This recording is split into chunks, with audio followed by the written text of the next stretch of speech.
Hi guys, I'm super excited to show you this Jade Summer image today in this tutorial. Thanks for watching.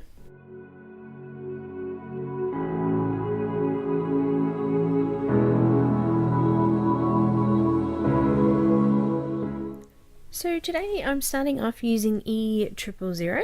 I have downloaded this image from her Jade Summer Etsy shop, from her Vampires book. So I'm doing the image that actually is on the front cover. I'm going to do similar colours to what is on the front cover. It is slightly different, of course, but I'm just popping in and doing the skin now. If you would like to purchase it, just pop onto the Etsy site. I will put the link that I purchased it through on the description as well. So I'm doing some different colours to what I have done in previous tutorials today, and I am doing it a little bit faster than I usually do. I think sometimes having all the videos as long 2 to 3 hour videos can put people off from giving it a go, so I just wanted to do a quick version today with the information there. So I will put the colours that I am using in my blog as well. So I'm just doing some shadow areas at the moment. I'm using YR00 to do this, just popping in and putting in some details on her fingers and where her collarbone and things like that would be. So I've just done that now. I'm going to bring in RV00 and go over the top of these areas with that colour now. So I'm putting some nice pink tones into her. I think a vampire probably is a little bit paler, but I really liked the look of this skin, so I'm using that today. If you would like to learn more about markers, or even pencils for that matter, and colouring in with them, there are a lot of online classes that you can take to learn more in depth about those. So if you are interested in doing something like that, I do recommend an awesome group called Kitten Clouder. I have put their website in the details in the description below there. If you do go along to do that, please let Elise know that I have sent you. All the details for that are in the description as well there. So I'm coming in with BV00 and I'm just going into those shadow areas and deepening them up a bit now. So I'm going to go over the top of this to blend it out a bit with the E000. Now you could use YR000 if you'd like to have it a different shade, like the E is not as orange as the Y000, but you could use that as well.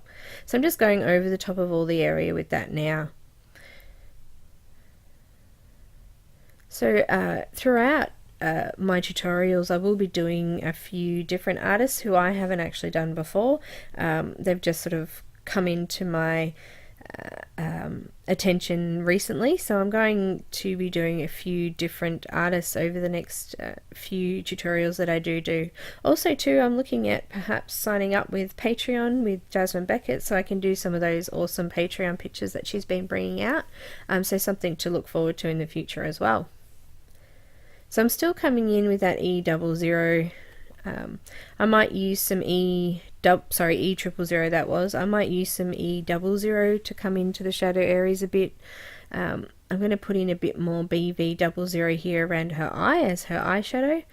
So as I said, I am using the image that was on the front cover of the book as an inspiration for the colouring that I'm doing today.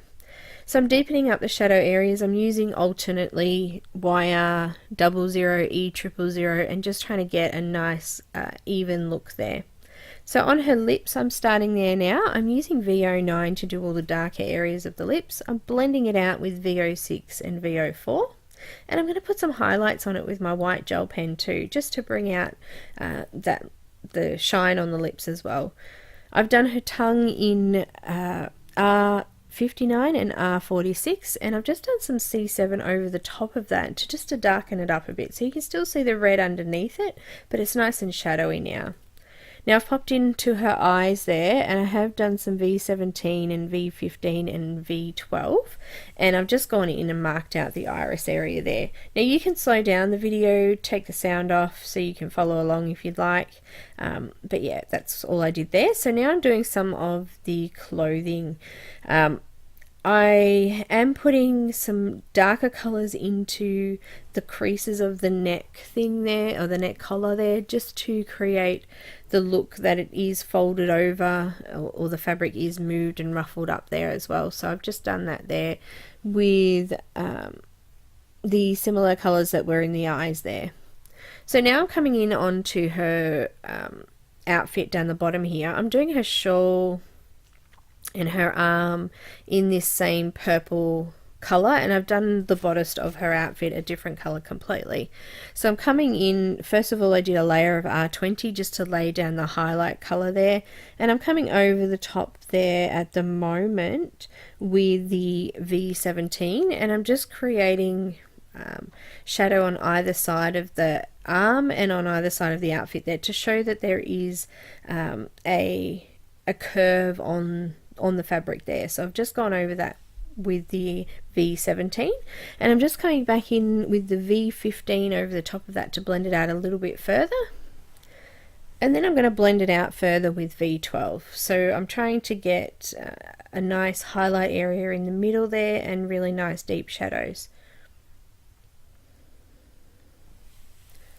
So I've got that V12 there, and I'm just trying to blend that out a little bit. I did actually run out of this marker before I finished it, so I had basically all I did was when I run out of some markers, if I haven't done this previously, I will put a little bit of clear fluid in it to push the remainder of the color ink down, and it doesn't actually compromise the color. But you can't do that every single time your marker runs out, because the color ink has to saturate the middle of the marker before you can push the rest of that through again. So probably every 6 times I would do something like that. So I'm going to bring some C7 into those shadow areas to really deepen them up, because I wanted to show the depth in the creases and things like that, and I wanted to show you what you could do with the grey marker as well. So I'm using C7 to do that now. Now in the eye just before, I did put in some C3, C1 and some colourless blender, and I just made some shadow areas around the eyeball just to give the eyeball a more realistic look and to show that it is sitting back behind those eyelids there. So now I'm blending out the C7 with V17 again. So I'm just coming over and bringing those previous colors that I already used back over the top of the previous colors. So this will help deepen it up, and it really will make those highlight areas pop out more because we've done that. So I'm going to blend it out again with the V15 and then again with V12. So I'm just popping through to do that now. Also, you'll notice that I have been putting a few colours into the gem on her necklace, and I've started to put some R20 in the gem on her ring as well. So I'm just sort of using those colours to bring them in from her outfit into her jewels as well. So that's why I've popped just little dabs in to bring that in there. Also, I've just done the nail polish there. As you can see, I've just done the same color I've done in the outfit and created a line in the middle for a highlight, and I've used the white gel pen to accentuate that. So I'm coming in now to do the outfit on the bodice. So I've chosen B39 to do the shadow areas on some parts of it. I have decided I wanted to split it up and break it up a little bit, so I've done a few different colors in the bodice. So I'm going to blend out the B colors there. I've got, let me have a quick look here. I've got BV13, BV17, BV11 and C5 for the outside parts. I'm doing the inside parts of that there with the dark blue colors. So I started with B39 and I've gone down to B29, and I've just sort of brought that further back to a BV color as well. So as I said, if you slow down the video, you can have a look at what I've actually used there, and I am putting the colors that I have used into my blog as well, so you can see what I have used and follow along with that. So I've tried to put a bit of BV in there so it looks kind of grey, as well as a bit of blue and purple through that as well. So I'm just working on the ruffles now. I'm putting the darkest color that I'm using as the shadow area, so I'll put the darker color into those creases, and then I'm going to blend those out slowly. Also, I'm going to do the strings on the dress there. I'm going to do them a yellow goldy color, so I'm going to use Y38 and Y32 on those. So I'll just pop in and do them. So it is very, very quick, and I'm just giving you an idea of how it all comes together. So doing some gems now, putting a little bit of color back into those. I'm using the purples, the BVs, and some of the pinks there as well, RV00 and RV02 into the one on the ring there. And I'm putting in some of those, just those pure V colors as well. So I'm just going over, I'm bringing in colors randomly over those to get that color into it. Now I'm going to do the gold. Now gold, it's actually, I haven't done a lot of gold until I did the Jasmine Beckett image with the goddess in it. So I'm just going to use exactly the same blend that I used there. I used E15, Y38, Y35 and Y32 for those, and I'm going to use a white gel pen to accentuate those as well. So I'm coming in now to do some of the vines. You'll notice that I also use some white gel pen there to put some lines over the gem and put a few highlights of white over the big gem on her necktie as well there. So now I'm using the YG colors and I'm filling out all the vines. So I've used YG99 for the shadow areas, and I've done one side of the vine with that, and then I've blended that out with YG97, YG95, YG93 and YG91. You don't have to use all of those colors. It does give it a smoother blend having so many colors in between, but you could just skip a couple of the colors in between. So you might do YG99, YG95 and YG91. You won't have as nice a gradient between the colors, but you'll still get the same look there by having a shadow and highlight on them.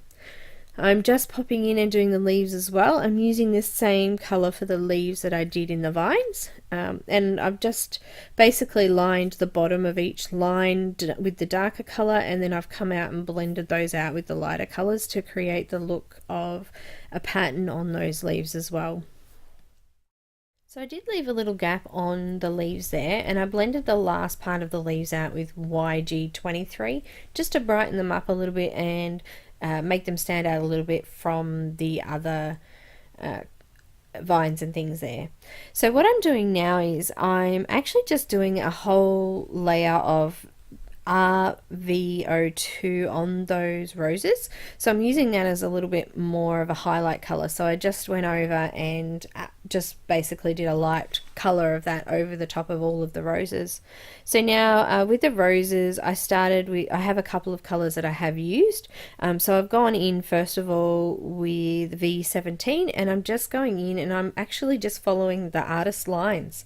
So I'm creating a shadow where the petals overlap each other, and I'm just following over the lines that were already done. I did add a few extras in where the leaves didn't have many, so that I could fill in more texture and things like that with it as well. So I'm just blending it out with the V15, and I'm actually going to use pink RV23 to go for the next color out, because I wanted them to have a little bit of a pink highlight on them, just the same as what her shawl was like, because we used the R20 in the shawl as the base layer, and that's sort of I guess made the remainder of the purples that I've gone over it with a pinky purple rather than just purple. So I've gone into the really shadow areas again because it did really blend out a lot. I wanted to really make those shadow areas really deep, so I've come back in with V09 to line the shadow areas again. So I'm just coming in and doing that now. So as I said before, I'm using the RV23 just to put some pink tone back into it, and I've put a little bit of this on the tips of each of the petals as well and brought that back in towards the middle. So I wanted to kind of create a little bit of a highlight on some of those petals that are bending over a little bit, especially the one on the top of her head there. That one there has a nice big petal that is bending over, so I just wanted to sort of create the look that it was bending over. So to do that, I've done the shadow on both ends of that petal and then brought the color in towards the part that's actually bending over. So you can see that on the main picture there that I have done that too. So now that I've done the roses, I'm just going to do the background. So I didn't want something too complex in the background for this one, so I thought what if she's standing in front of a stone wall something like that. So that's what I ended up doing. So for the background, I'm using W5, and I've just done a thin layer of this all over the background, and I've done it roughly too, because if you're looking at a brick wall, it does have heaps of texture in it. It's not just one even smooth color. So I did that, and then I've popped over with Y20 just to put some orange into that to match her skin. So that's all I did for the background. It looks really effective though, and it was really quick to do. It only took me a couple of seconds literally to put it on. So having a background like that's really good because it doesn't take away from that main image, but it still looks effective. It kind of actually looks a little bit suede from what I can see here on the video too. But yeah, you can get really great looks with grey. So using a grey undertone and then going over the top of it with another colour there. Looks like I had my phone there. I was probably watching something on Netflix or something. Anyway, coming back in now to do the hair. So the hair, I haven't put a great deal of detail into this one. I've just done some, followed a lot of the artist lines, and I've put a few strands of random hair through the hair as well. The artist did actually put quite a few lines into the hair, which was really good because that's the areas that I would have created a lot more shadow anyway. So I love these E70 colors. So I'm using E79 to start with to do all of the shadow areas, and then I'm blending them out through the E70 colors. So I've gone E79, E77, E74 and E71. After I've done that, I didn't think that the shadow areas were deep enough, so I did bring in a darker brown, which was E49 over the top of that, just to give that shadow areas some nice depth, and it helps to bring out those highlights more. And I just noticed that I am wearing my dressing gown. I'm in Australia, so it has been quite cool here. We have got spring just coming in now, but it's still quite cool in the evenings and in the early mornings, so that hence the dressing gown there. So yeah, I've just come in, I'm using lines to create texture, and not doing the, you can notice that I've left the white space there on the tops of the hair folds. So like there's the dips in the hair would be shadow areas, and then on top of the dip, so obviously with curly hair you have a lot of that, would be a highlight. So I've just gone in and done that there. So I'm coming back in with that deeper brown, which was the E49, to really deepen up the shadow areas there and create some nice depth and highlights in the hair. I'm also going to do her eyebrows, so don't forget to do that either with the same colors. I'm going to use the E79 and E77 in that to match in with her hair as well. So I'm just bringing in that E49 now, and you can see that I've just created some little lines through that to create a little bit more texture in the hair. The video isn't very good at showing you that texture, but there are lines there that I have used to bring out from the shadow areas out into the highlight there, just to create a little bit of texture on the hair. So pretty much done now. I've used my white gel pen to pop through some highlights and things like that into the costume there at the bottom, as you can see, and I've gone in and deepened up a few of the colors. So I think that's pretty much all I've got for this one now. We're almost completely finished. So now I'm just finishing off that image, and I'll just remind you what image I've used. So I was using a Jade Summer image from the book Vampires. I did purchase this one as a digital file off Etsy, so I'll pop the link in the description below. I'll also put the link to colouring classes, online classes as well below, so you can have a look at that and check that out. Now I'm just finishing off now, so if you really did enjoy today's tutorial, please don't forget to subscribe, and you'll get notifications on when I upload again. Thanks guys so much for watching. So guys, if you have any questions, please join the Facebook group, and also you can follow me on Instagram.